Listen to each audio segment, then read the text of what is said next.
MarketFuture.com, and this is your horoscope from the 25th to the 31st of March. So this week we have got Mercury retrograde is over, so we're going to be looking back over the last couple of weeks to see what lessons you've learned. So think about all of the times where you felt really stressed out over the last couple of weeks. Now, if it helps to, write down these individual incidents and then write down what caused them and what came from you that might have triggered them. So for example, maybe you didn't have enough time to finish a project at work.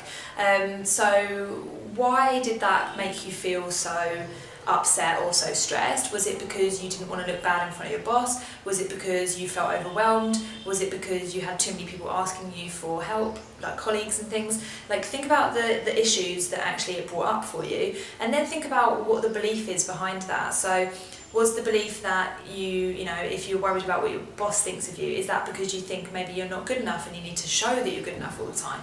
If you felt overwhelmed by people asking you for help, is that because your belief is that you should always say yes to people because then that makes you a good person? If you can see where I'm going with this, that's the kind of train of thought that you need to go on with Mercury retrograde, and it can unleash some really incredible insights and some really healing growth for you if you can kind of be honest with yourself about the last couple of weeks, like what it's shown to you.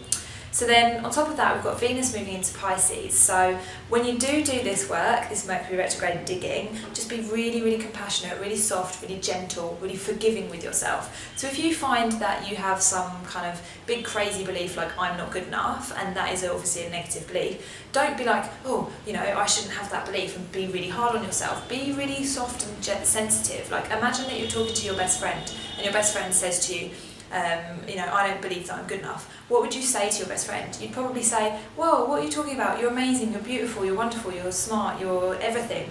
So try and do that with yourself a little bit, because that will then couple these energies and allow you to really heal this week in a nice, kind of flowing, emotional and sensitive way. So have a good one, and I hope to see you next week. Much love.